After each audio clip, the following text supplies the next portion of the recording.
Tele Lakay show is being brought to you by Haiti Community Trust, working to support and sustain development innovations in Haiti, mobilizing Haitians and friends of Haiti to invest in Haitian-led asset-based innovation using a community foundation model backed by an endowment. Good evening and welcome to another edition of the Tele Lakay Show, where every week we feature prominent and soon-to-be prominent Haitians in Haiti and in the diaspora. I'm your host, Jimmy Jacques. My guest tonight on Tele Lakay is a politician. She is the State Representative for District 108 in Florida.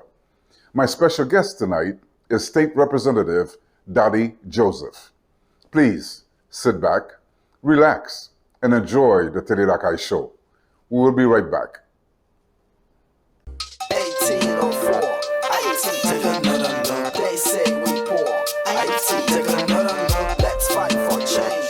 Haiti, take another look. You feel the same. Haiti, take another look. We started from the bottom, trying to reach to the top. It's l'union fait la force. We learn that from the start. No matter what we go through, come together as people. We've done it all before. This be another sequel. From DC way back then, been doing a damn thing. Tele Lakay, yeah, we back doing the same thing. Many of us disasters done left the country shook. We can't put it back together. Come take another look. 1804, Haiti, take another look. They say we poor. Haiti, take another look. Let's fight for change. Haiti, take another look. You feel the same. Haiti, take another look. 1804. Haiti, take another look. They say we poor. Haiti, take another look. Let's fight for change. Haiti, take another look. You feel the same. Haiti, take another look. Haiti, take another look. Dotie Joseph was born in Haiti and grew up in North Miami and attended Miami-Dade public schools throughout the district and earned her degrees from Yale University and Georgetown University Law Center. A champion for community empowerment and an advocate for civil rights and human rights since she was a teenager, Dotie Joseph wants to improve the quality of lives for all who live, work, and play in her district. It is an honor for us to have with us on Tele Lakay State Representative Dotie Joseph. Good evening, State Representative Dotie Joseph. It is a pleasure and an honor to have you with us on Tele Lakay.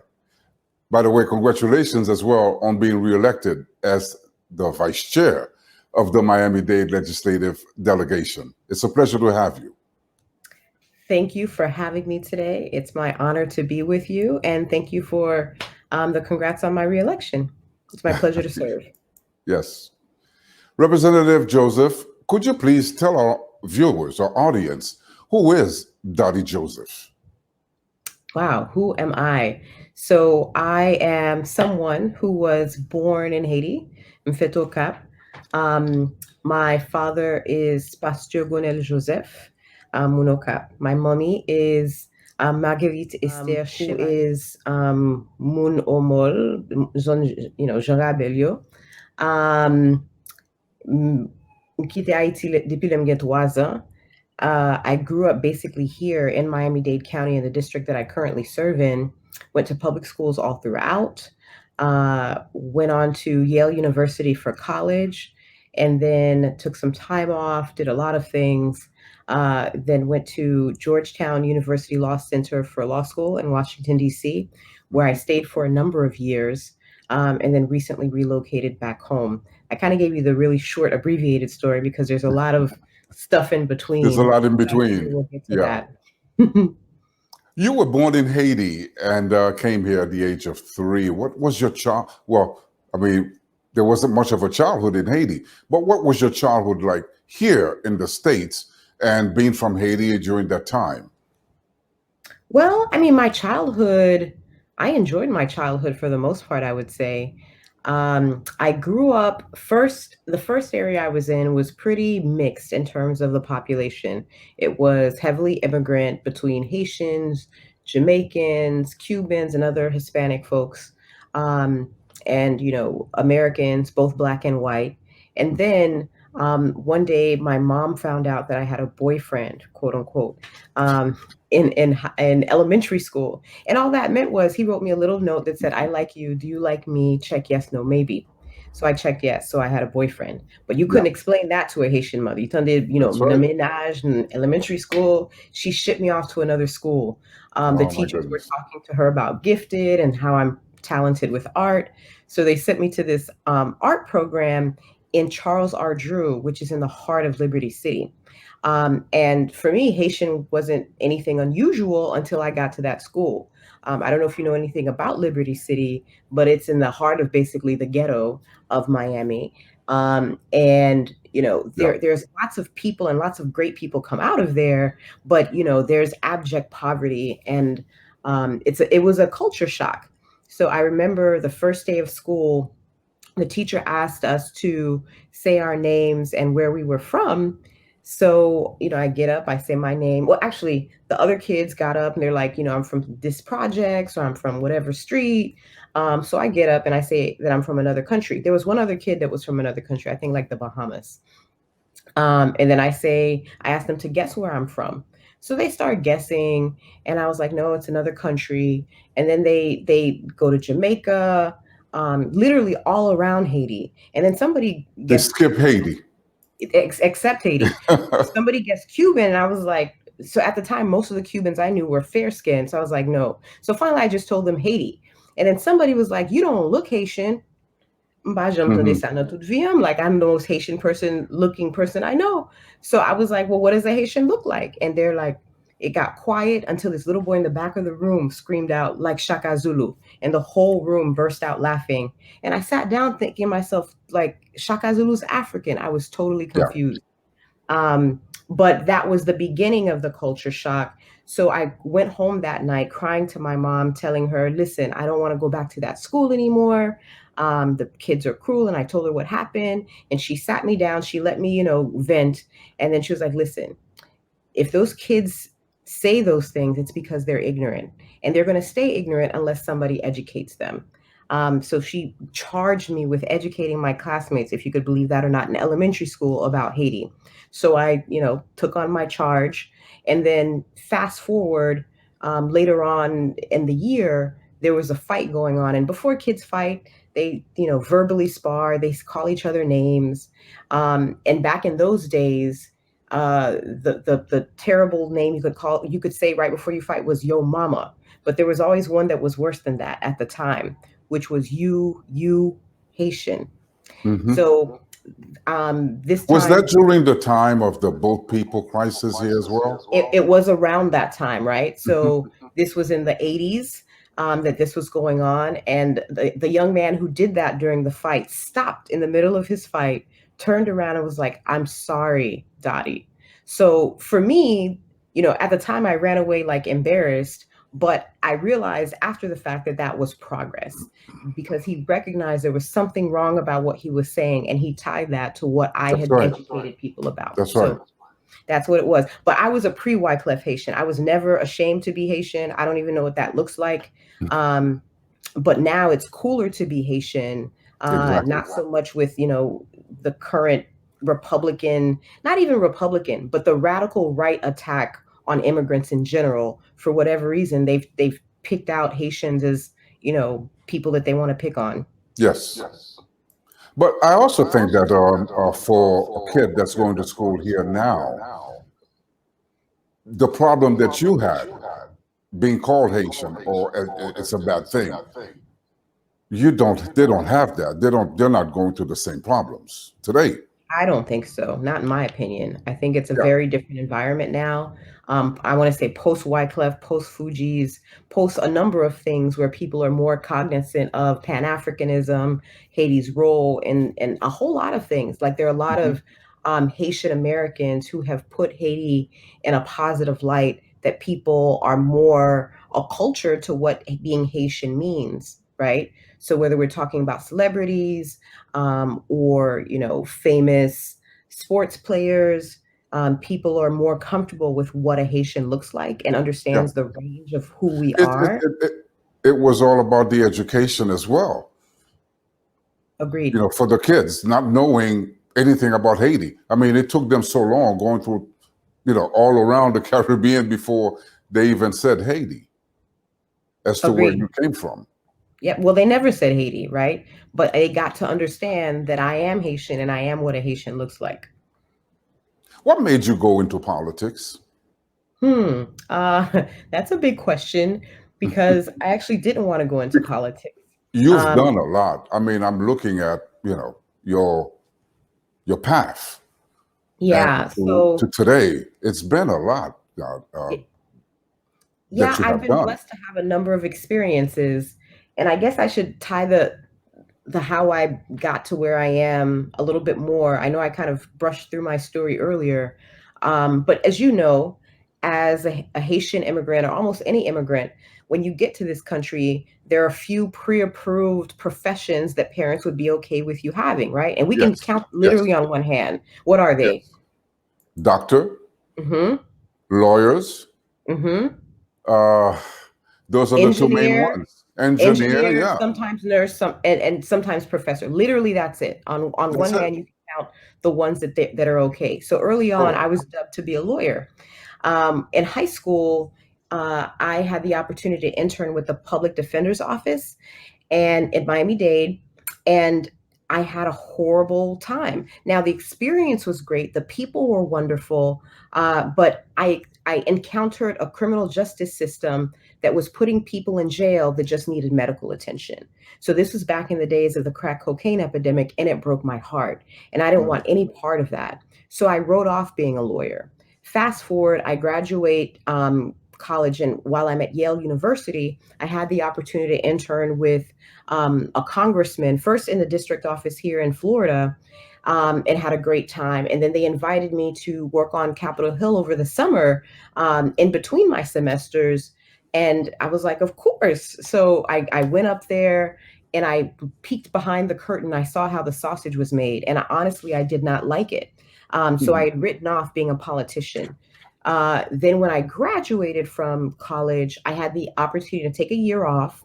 And in that year off, I did a number of things, one of which was I worked at the Carter Center in Atlanta with former President Jimmy Carter. So not while he was president, the Carter Center still exists. I interned there, focusing on democracy development in Latin America, the Caribbean, and West Africa.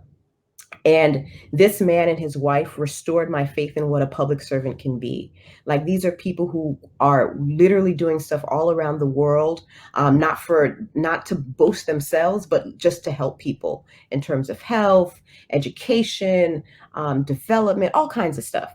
Anyhow, so after I did that, I was like, okay, this I can do. I can be a track two diplomat, hang out in the background, perfect for an introvert like me, and you never need to know I exist. So my mentors are like, here are a couple things that you could do. So I went and I did this program in The Hague in the Netherlands in mediation and conflict resolution. Um, and my passions were reignited for human rights and civil rights. And my mentors were like, listen, you really need to consider going to law school. So that's how I ended up being a lawyer. Now, I remind you that I said I wasn't going to do law, but at that time, mid fum somewhere, and I just decided, okay, fine, I'll go ahead and figure out this law thing. Went to Georgetown University Law Center in Washington, D.C. And while a lot of my colleagues were out at the big firms making big money, which is nothing's wrong with that, I was out doing the Lord's work. I was doing civil rights and human rights related things. So the National Civil Rights Committee focused on voting rights. I worked with the United States Department of Justice, the Civil Rights Division, focusing on discrimination under the Bush administration. And then over the summers, I would go work with refugees. So I worked with the United Nations High And Commissioner all for this was in DC. All this was while you were in DC all of that was while I was in law school. So in law school. working with Okay. the UN, I was literally in Cairo, Egypt. So I was working with Sudanese refugees there. Okay. Another summer, I was in Uganda working with refugees with an organization called the Refugee Law Project.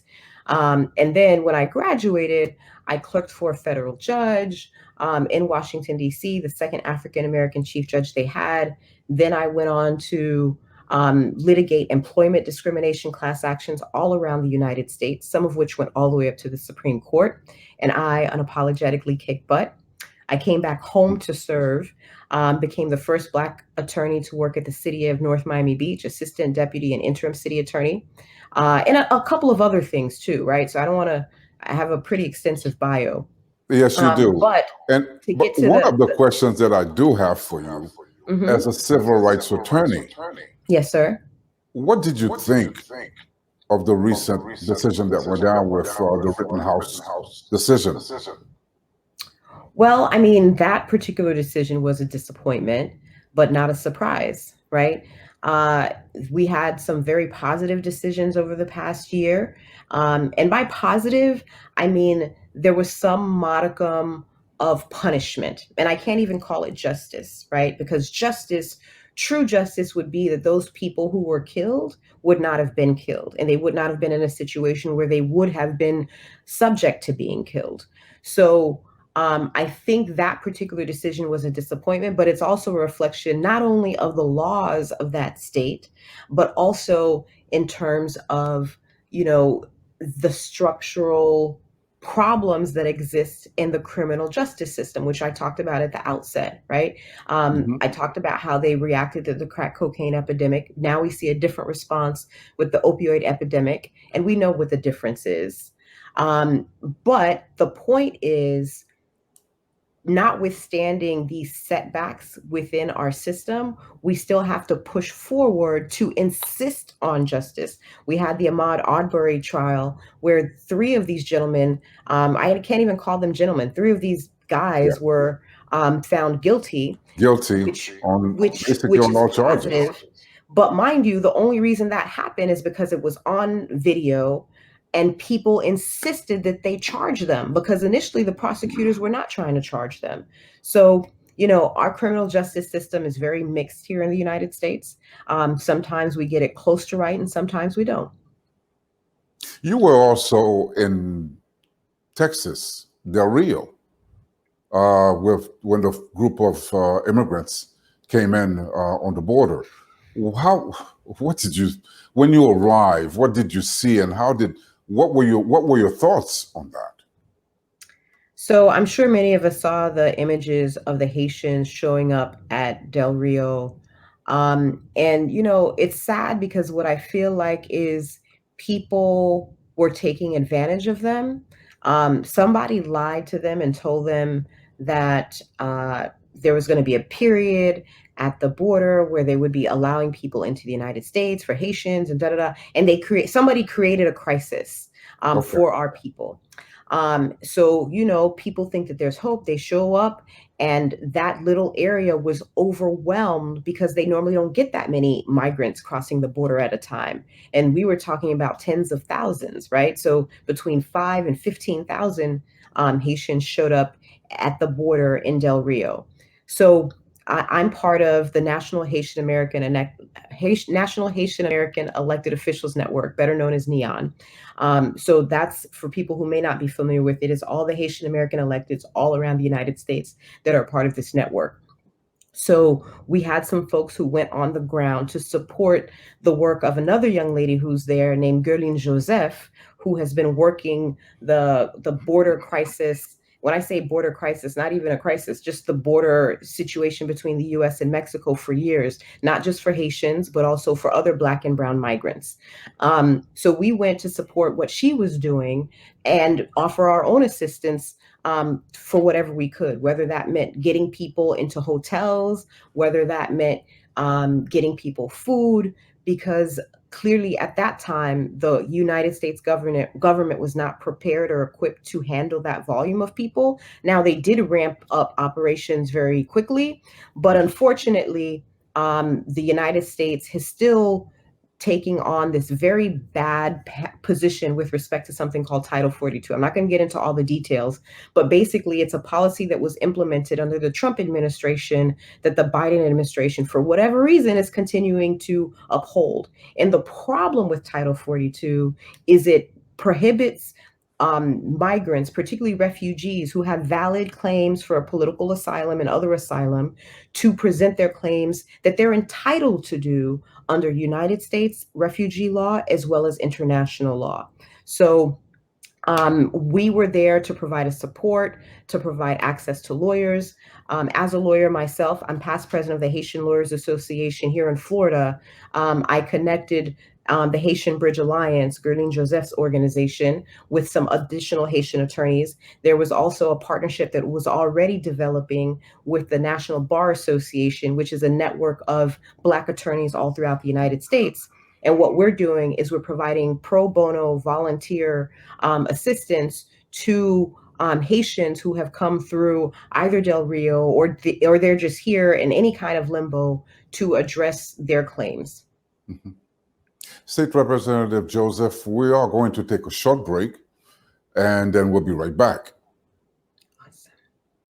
The Lakay Show is being brought to you by Haiti Community Trust, working to support and sustain development innovations in Haiti, mobilizing Haitians and friends of Haiti to invest in Haitian-led asset-based innovation, using a community foundation model backed by an endowment.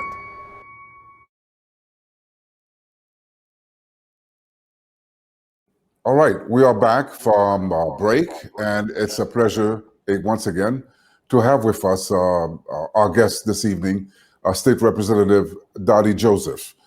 State Representative Joseph, you have achieved quite a bit in your professional career so far, but as a Black woman, a Haitian woman that is climbing the ladder of success, did you ever encounter any roadblocks along the way because of your gender or because of your race?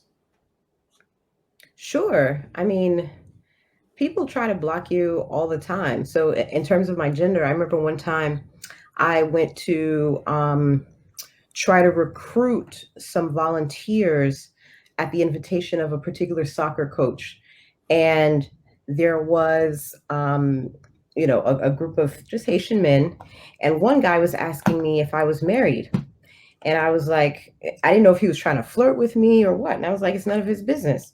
And I mean, that shouldn't matter. And then one of the coaches pulled me off to the side to say, hey, he don't be too rough with him, et cetera, et cetera. I was like, okay, well, let me try to give him the benefit of the doubt. So I go back to the group and I was like, okay, you had asked me about whether I was married. Tell me why that's relevant. And his response was, fom konen sou kon jere foyer ou pou mka, blah, blah, blah, and trust you for this and that. And I'm looking at this man. Yeah. I'm like, I manage a budget close to $1 million. Mm-hmm. And you're asking me about if I know how to manage, the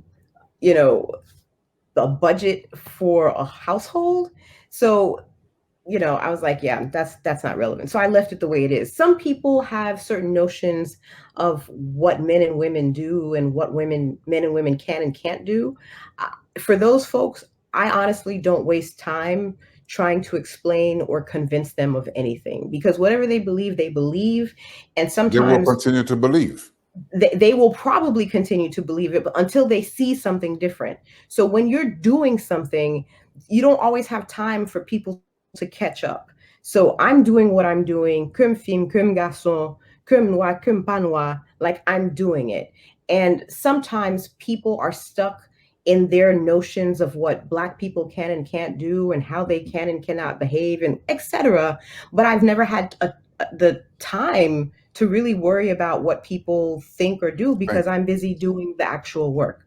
So exactly. That is in terms of a woman. In terms of being a Black person, sure, all the time. But for me, I use it as a positive thing to the extent that I can, because I look younger than I am. I'll show up in court, for example, and opposing counsel say, oh, are you the law clerk? So the law clerk is somebody who works for the judge, they're a young kid. And I was like, yes, I was 10 years ago. And then I go in and I mop the floor with them, which is great for me because I'm underestimated all the time. Mm-hmm. But, would you consider that as it's a plus for you as well, but as a power that, you have, that when people see you that way, and then what they see is not what they think? Yeah, I mean, at the end of the day, you just have to know who you are and what you bring to the table and act on that. You can't live stuck in people's limited expectations about what you can and can't do, because otherwise you're going to be living under somebody else's world, and that limits you. And the only way they can get in the way of your destiny is you. For the community that you have served, what would you say has been your biggest accomplishment? So, my biggest accomplishment is ongoing.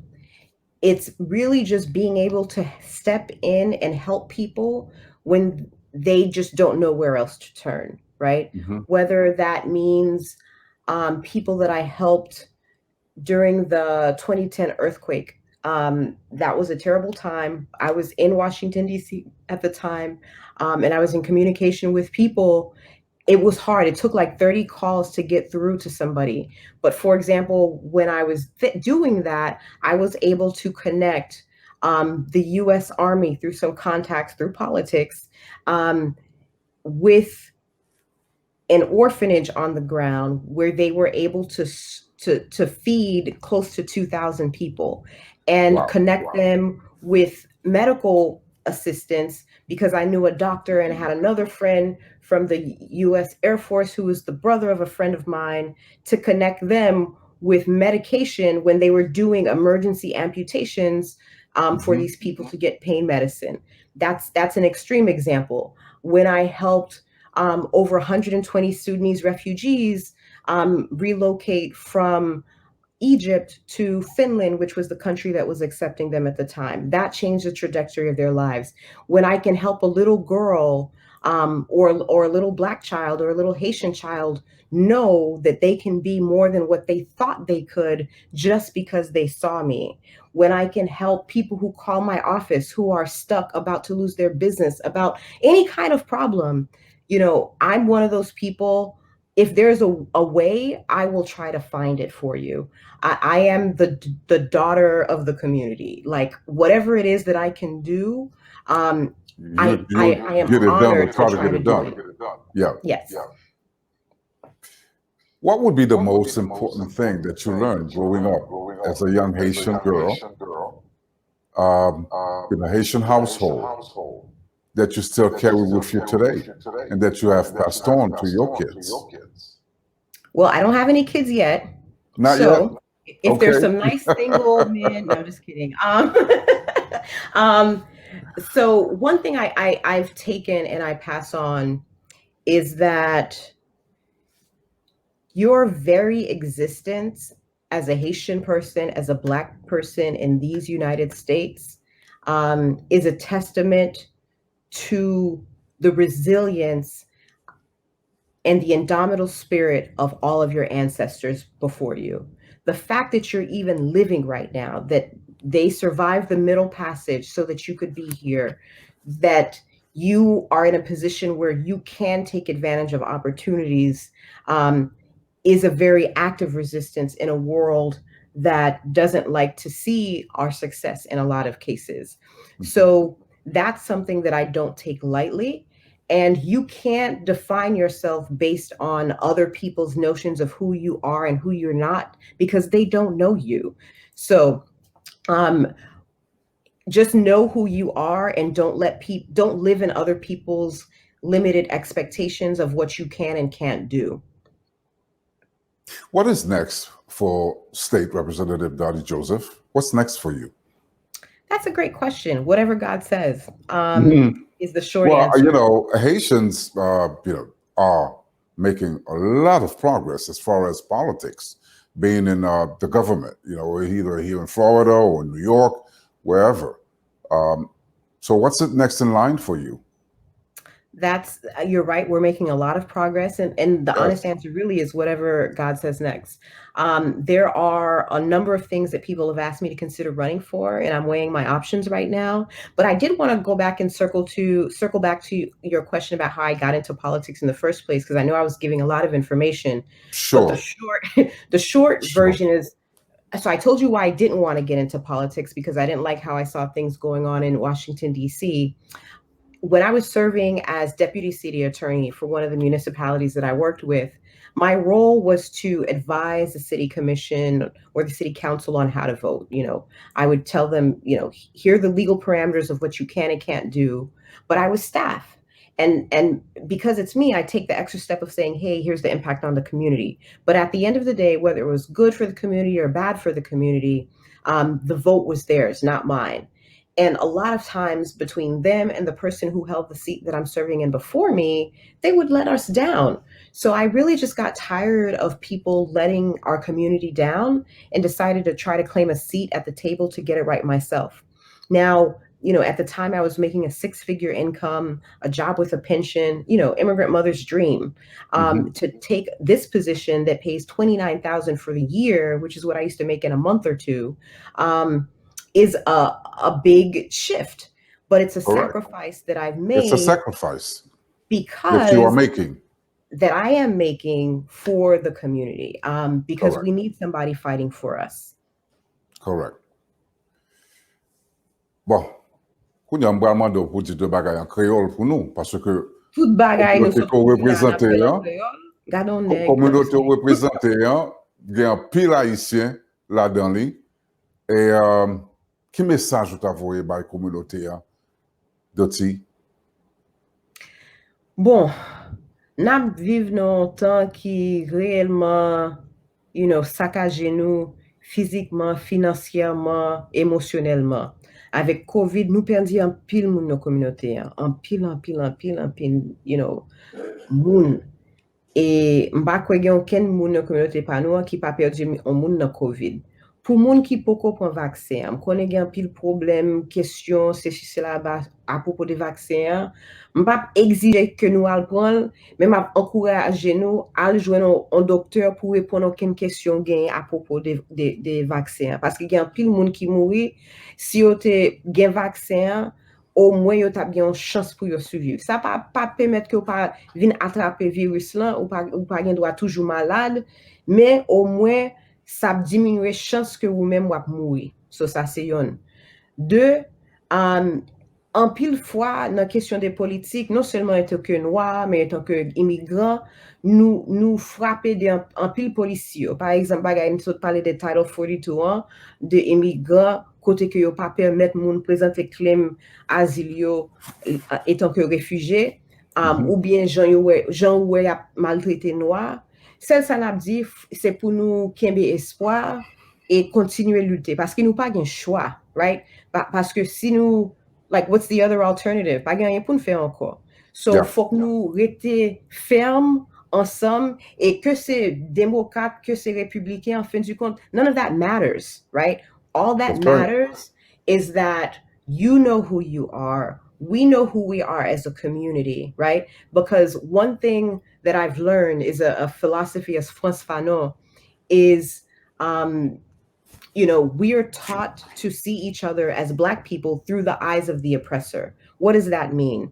Yon a toujours gardé l'autre through the eyes of the white person who wants you to believe that the other person can't be trusted, is dangerous, etc. When Haitians talk about certain African cultures, or when African cultures talk about African Americans, or when whoever talks about, I want us to understand as Black people that none of that matters, and that we are all one people, and we should stop trying to put each other down and instead lift each other up, because that's where l'union qui fait force nous. And I would even expand it beyond, like, I'm talking from the position of Blackness, but it's not even a matter of just Blackness. Si n'a suivre ça qu'a passé dans pays ça, the so-called leader of democracy, we're on a very dangerous path to not becoming a democracy. We're on the precipice of choosing whether we're going to fall to fascism or if we're going to preserve what democracy is supposed to be in the United States. And this is not a Black issue. It's not a white issue. It's one where we need to get our act together, because the only one who wins from our division, whether that's division because of Black-white, division because of Democrat-Republican, the only entity that wins from the division of American people is Russia. And I want to make people understand that very clearly. ça nous en bas ancien président ou bien ça n'a joindre ici dans Floride avec gouverneur, c'est bagaille que nous quitter Haïti pour nous pas venir joindre problème ça yo. Issues about people trying to make it harder for people to vote, trying to come up with a private police force to arrest people without due process, to make it illegal for people to exercise their right to peacefully protest. These are things that you see in communist, dictatorship, fascist regimes. And we, as people who care about freedom and democracy and autonomy and safety, need to constantly fight against those things. So, m'a just dit, Kimbela, don't forget who you are. It's not about your accomplishments. Know that the very fact that you exist is an act of resistance. And that if you do nothing else in your life, you are valuable, you are loved, you're important, and you're more than enough. So whatever comes your way, you can conquer it because you have those seeds of greatness inside of you. That's right. That's it. That's it. State Representative Joseph, we thank you for the time that you have given us for this chat that we've had with you. It was truly an honor to have you with us on Today Lakay, and we are looking forward to having you again on the show because things are evolving. Politics is, there's so much going on in this world today, and we would like to have you back again to talk to our community. Thank you for being here. Thank you so much for having me, Monsieur Jacques, my cousin. I just thank you. I thank you for your persistence. Thank you for the service that you do to our community. Thank you for this program. And I pray that it plants seeds that go well beyond what you even know and that you leave a lasting legacy. So thank you. I will say Merry Christmas to all who celebrate. Happy Kwanzaa, Happy Hanukkah, all of the holidays, and Joyeux Noël. Yes. Merry Christmas, Jamunyo Konzi. I hope Merry Papa Christ- Noel brings you everything that you wanted, and whatever he didn't get you, that you could be able to get for yourself. That's right. Merry Christmas to you as well, State Representative Joseph. Have a nice day. Thank you. You too. Thank you. Bye-bye. The Today Lakay Show has been brought to you by Haiti Community Trust, working to support and sustain development innovations in Haiti, mobilizing Haitians and friends of Haiti to invest in Haitian-led asset-based innovation using a community foundation model backed by an endowment.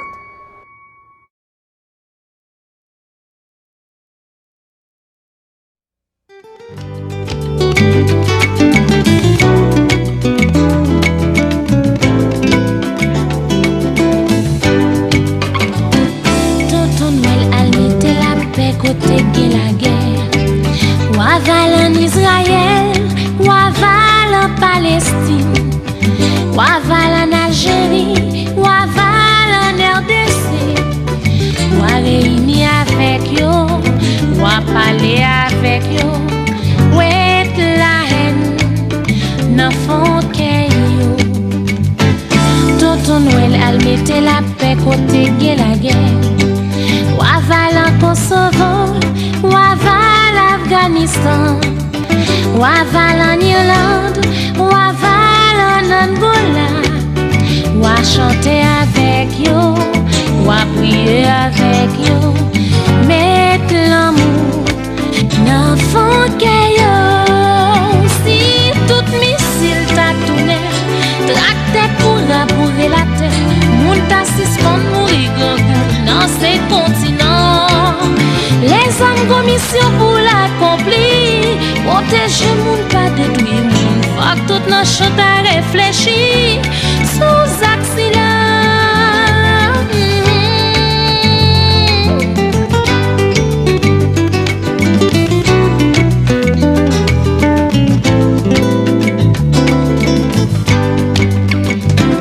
Tonton Noël pays m'pas nan guerre sous occupation. C'est qu'un cap seye pour paysans recette yo. C'est qu'un cap raché pour environnement pays. Côté haïtien yo, misère zombifié yo. Ba yo sel, réveillé yo. Tonton Noël al parler à politicien yo. Di yo suspend goumen, goumen derrière pouvoir. Ouais pays à sous bac, pour n'avancer devant. Éducation enfants yo, c'est fala sol minou. Ak savoir, n'a construit pays nous. Si tout missile t'a tourné, engrais pour enrichir la terre. Moun ta suspend mourir gangou dans ces continents. Les hommes ont mission pour l'accomplir. Protéger moun, pas détruire moun. Faut que tout nos choses à réfléchir. Sous axila.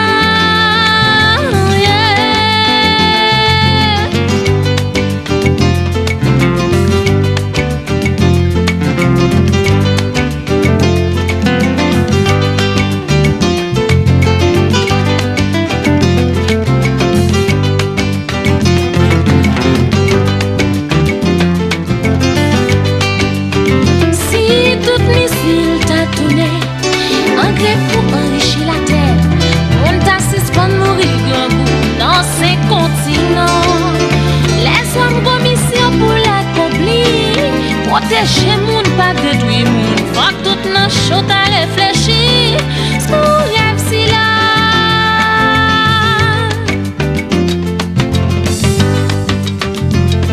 Tonton Noël, nous sauver pays, il met la paix.